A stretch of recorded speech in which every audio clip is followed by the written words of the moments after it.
Hey everyone, Hannah here. How are you doing out there? Nick and I are thinking about you constantly. We're a part of your community, if from afar, so please don't ever hesitate to reach out to ask us about anything. Anything. Not just civics. Nick knows a lot about old movies and board games, and I know a lot about decommissioned psychiatric hospitals and Nancy Drew. Anything. Email us at hannah@civics101podcast.org or nick@civics101podcast.org. And we will answer you. And we love you. Okay. Yes, please email us. This is Nick here, by the way. Thank you for keeping Civics 101 in your lineup in this time that is so strange for many of us. We're all watching right now to see how the government, if the government, works. Now, more than ever, it is crucial for us to understand our history, how we've navigated strife in the past, our missteps, our triumphs, and what systems have come out of that navigation. We'll be here every step of the way to give you the context that you need. We also need to know what you need, so please let us know. We've posted a survey to our website. That's civics101podcast.org. It's right there on the landing page. And we're asking how we can best serve you in this era of coronavirus. It's super short, and we will take what we learn from you and make you and yours the very best episodes and resources to get us all through. All right, on to the episode.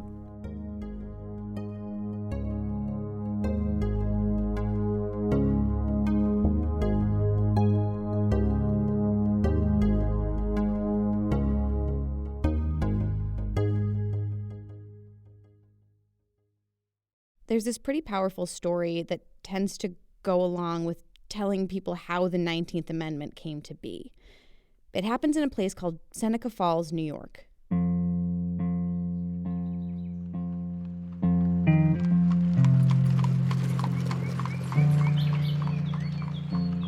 So here's the ad that was published in the Seneca County Courier.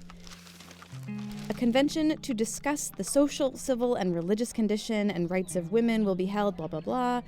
Ladies only on day one. The public can come on the second day when Lucretia Mott of Philadelphia and other ladies and gentlemen will address the convention. We hold these truths to be self-evident, that all men and women are created equal. If you go back to the Declaration of Sentiments, the document that was the foundation of the Women's Rights Convention in 1848 in Seneca Falls, it sort of serves as a manifesto for the women's rights movement in the early 19th century. And there were lots of things they were asking for. This is Laura Free. She's an historian of voting rights. I teach college students at Hobart and William Smith colleges in Geneva, New York. My most recent book was called Suffrage Reconstructed: Gender, Race, and Voting Rights in the Civil War Era. She's also working on a podcast called Amended, which is tackling, coincidentally, the 19th Amendment, which is just a glint in the eye of all of these women at this convention at Seneca Falls. The Declaration of Sentiments that Laura is talking about, that's this document written primarily by this woman named Elizabeth Cady Stanton. It's modeled after the Declaration of Independence, and it basically says that women should be on equal footing with men. Let facts be submitted to a candid world. He has never permitted her to exercise her inalienable right to the elective franchise. He has compelled her to submit to laws in the formation of which she had no voice. And the 19th Amendment, just to clarify, this is the one that gave voting rights to women. Actually, can we just read it out? It's really short. Would you do the honors? Sure. Here we go. The right of citizens of the United States to vote shall not be denied or abridged by the United States or by any state on account of sex. Congress shall have power to enforce this article by appropriate legislation. Right, so you can't deny someone access to the polls based on sex, and Congress can make laws to enforce that. Right. This amendment was the result of decades of work on the part of the women's rights movement. So people like Elizabeth Cady Stanton, Susan B. Anthony, Lucretia Mott, Lucy Stone, these women had all been very much into expanding rights for women, things like property rights, the right to divorce, the right to have access to higher education, a very broad range of activities. Suffrage, otherwise known as the right to vote, is one of these activities. And that's what women are ostensibly granted with the passage of the 19th Amendment. It's ratified on August 18th, 1920, and written into the Constitution on August 26th, 1920. Wait, what do you mean by ostensibly granted? As soon as I started to report on this episode, it became clear that the story we think we know isn't really the story of the 19th Amendment. I want to say, I think it's very important from my vantage point that we not drop this story on August 26th when we celebrate 100 years of the 19th Amendment. This is Martha Jones. And I am the Society of Black Alumni Presidential Professor and a Professor of History at Johns Hopkins University. I'm a historian of the role that Black Americans have played in American democracy. I figured that making an episode about women's suffrage and the 19th Amendment was going to be more complicated than the story of ladies in white dresses marching on Washington, right? But it took Martha saying this for it all to click for me. Because what begins on August 27th, right, is that next chapter for Black women, right, that will drive all the way to 1965 in the Voting Rights Act. And if we stop at August 26th, 2020, we miss the opportunity to really place this next chapter, this chapter that Black women really lead.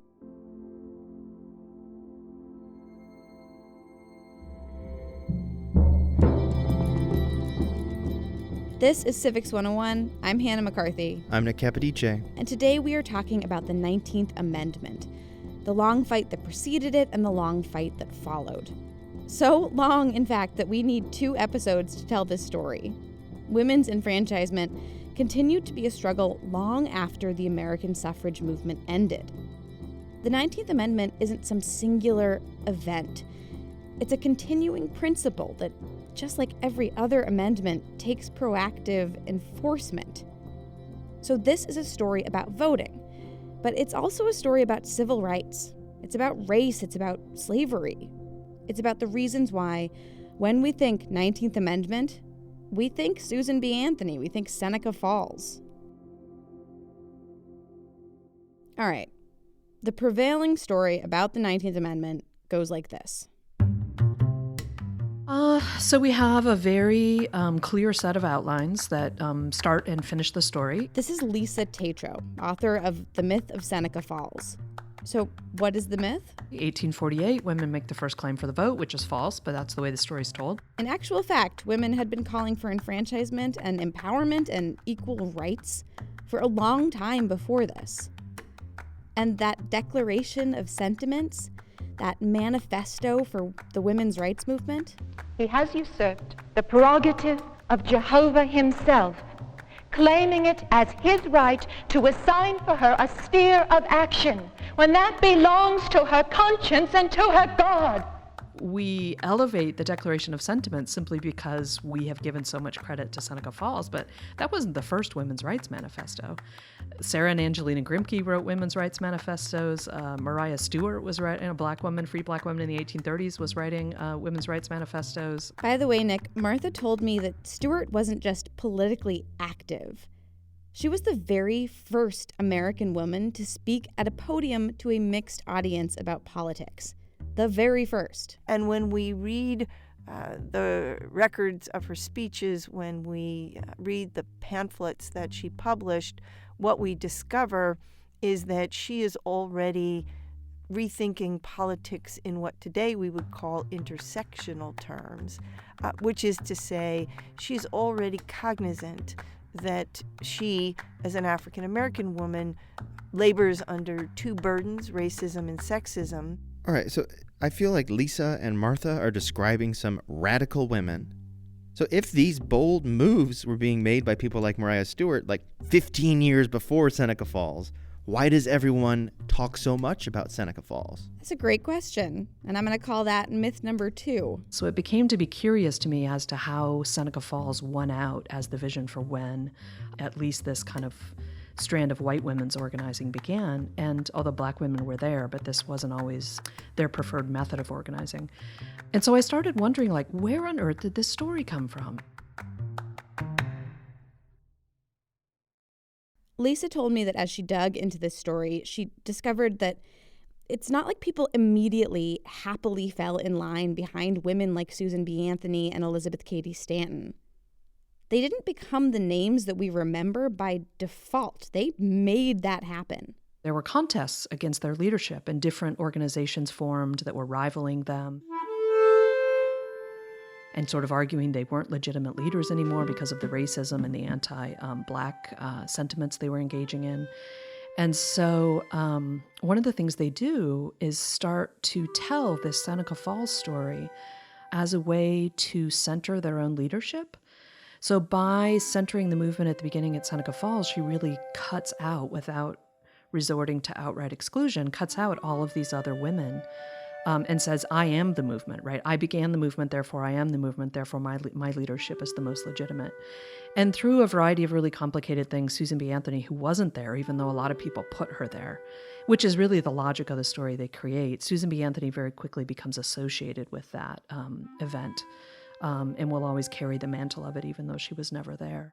So not only is Seneca Falls not actually the start of the women's rights movement or the origin of the first women's rights manifesto, the lady who championed the story of Seneca Falls wasn't even there. Yeah. And we already know the icing on the mythological cake. 1920, women win the vote, which is also false.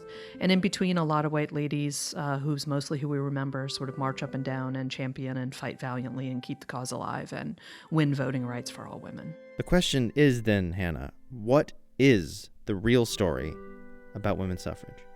I would begin the story of African American women's suffrage in the earliest decades of the 19th century. So that would be the 1820s and the 1830s. Here's Martha Jones again. She's about to publish a book, by the way, about this movement called Vanguard: How Black Women Broke Barriers, Won the Vote, and Insisted on Equality for All. And that story, she says, began way before Seneca Falls. This is a period in which we have growing, really burgeoning communities of formerly enslaved people, principally in the North. Cities like Boston and New York, New Haven, Philadelphia, Baltimore have become really hubs for formerly enslaved people who are building communities. Within the building of institutions, within the creation of those communities, debates inevitably arise about many things, but in particular by the 1820s, we see on the landscape recurring debates about what roles women should play in that project, which is breathing meaning into freedom, building institutions, and the struggle for civil rights along with the anti-slavery struggles. The fight for the abolition of slavery is very much bound up with the women's suffrage movement. And women like Stanton and Anthony, they were abolitionists. But it was an entirely different thing for African American women to speak up for civil rights, especially during this time. It is a dangerous business for an African American woman to step to the podium, not only reputationally, but literally her own safety is at risk. The term I've come to use is a movement for voting rights. And that is useful, I think, for appreciating the scope and the scale of the political work that Black women are doing from the 1820s forward, we might say until today. I say voting rights because they understand their quest for political power to be absolutely linked to the possibilities and the problems that African American men confront as they strive for political power. For me, the term suffrage denotes a specific episode in the long story of the American story of voting rights. Suffrage is a movement largely led by and championed by white middle-class women.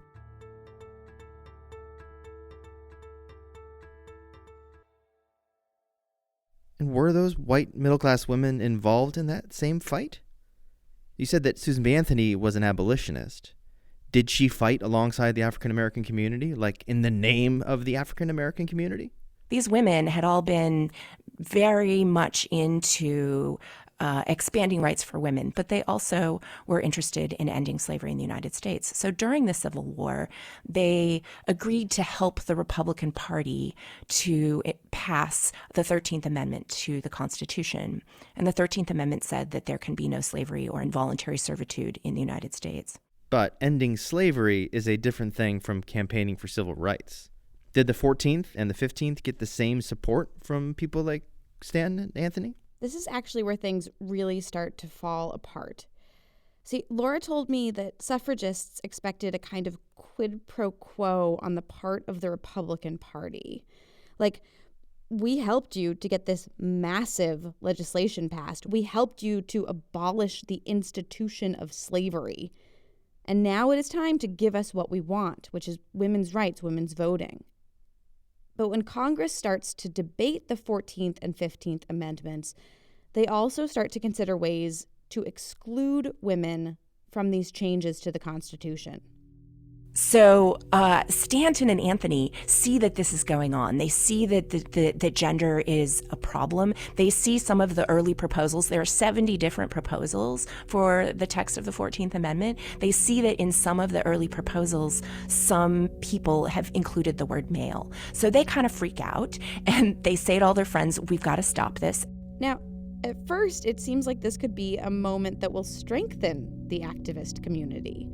We all pushed for abolition. Now we can all work together to make sure that Congress grants rights to African American men and women. But in May of 1866, Stanton and Anthony and all of the people in their community who were activists and engaged in women's rights activism, they say, you know what, I think we need to create what we would describe now as an intersectional movement. We need to be working for the equality of all people at this moment. So they form what's called the American Equal Rights Association, and its goal was to, as Stanton put it, bury the black man and the woman in the citizen, so that all women and men would be viewed as citizens rather than as a combination of gendered and raced identities, right?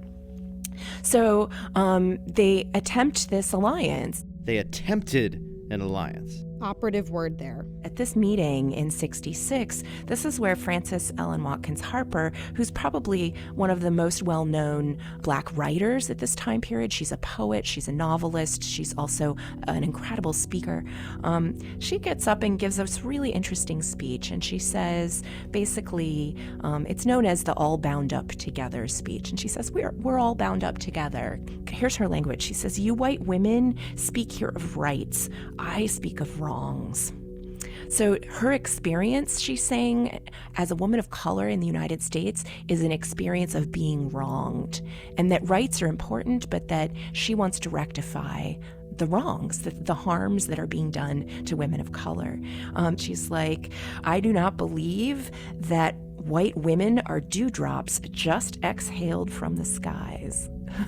Right? Like, you delicate white women. And she says, too, that the white women of the country need the ballot in order to become better educated. She says, if there is any class of people who need to be lifted out of their airy nothings and selfishness, it is the white women of America. And almost right away, there starts to be tensions in this organization. Harper is not mincing her words here. And I'm starting to suspect that these white women activists didn't really see their enfranchisement as a way to help women of color. And unfortunately, things are just compounded by the debates going on in Congress about the language of the 14th and 15th Amendments. Like in New York, they were having a constitutional convention, where a state will decide whether or not to ratify a proposed amendment. Right. Here's the debate that was going on there. So, like, one of the men in the debate says, Black men need the right to vote because they're men. Women do not need the right to vote because they're not men. And that's a direct quote. He's just basically laying it bare. And when Congress passes the 14th Amendment, it does, in fact, include the word male when talking about apportionment and denying someone the ability to vote.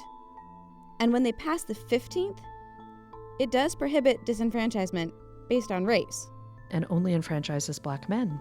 Here's Lisa again. And Stanton and Anthony stand up and say, we refuse. We refuse to support this amendment. And the things that Stanton says are really cutting. She calls black men Sambos, ignorant.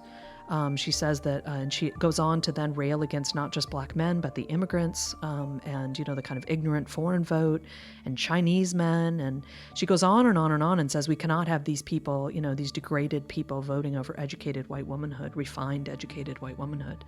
And, it's just appalling. I just want you to keep in mind, Frederick Douglass, the famed African-American abolitionist and activist and formerly enslaved person, he was a friend of Susan B. Anthony and Elizabeth Cady Stanton. He was present at Seneca Falls. He also argued for women's enfranchisement. Frederick Douglass stands up and says, I can't believe that you're saying that you get to go first when we have campaigns of violence unleashed against our bodies in the South and in the North, and we are being hung from light posts and having our brains dashed out on the pavement. This is a matter of life and death for us. And Stanton and Anthony say no, and they bolt, and they go form their own women's rights organization, their own women's suffrage association, the National Women's Suffrage Association, dedicated to the defeat of the 15th Amendment. There were suffragists who actively opposed the 15th Amendment. The best known suffragists actively opposed the 15th Amendment. And then this is where the first talk of a federal amendment for women's suffrage comes from. And they say, well, the only thing that was good about the 15th Amendment is that it federalized suffrage. So this major push towards the 19th Amendment starts in this racist, ugly response to the 15th Amendment. And basically these women deny this real victory in enfranchising African American men and grasp at anything about the 15th Amendment that will get them what they want. The facets of the women of the suffrage movement are many, and not all of them are gleaming. We do ultimately arrive at the 19th Amendment. The 19th Amendment, which is, by the way, a wonderful thing.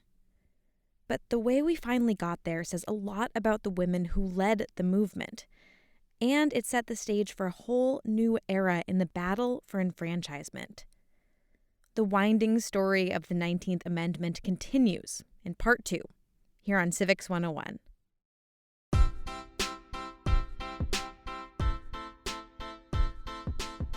Civics 101 was produced today by me, Hannah McCarthy, with Nick Capodice. Our staff includes Jackie Fulton. Erica Janik is our executive producer. She also fights for things in dresses, but they're multicolored and she makes them herself. Maureen McMurray's daughters will adore her. Well done, Sister Suffragette. Music in this episode by Blue Dot Sessions, Doug Maxwell, Chris Zabriskie, and Chad Crouch. There is so much more to see at civics101podcast.org. We are churning out educational materials and sniffing out resources like mad these days. And again, don't hesitate to tell us what you need, you parents and teachers alike. I'm Hannah at civics101podcast.org. Nick is Nick at civics101podcast.org. Email us. We'll answer you, and we will find a way to get you what you need. Civics 101 is supported in part by the Corporation for Public Broadcasting and is a production of NHPR, New Hampshire Public Radio.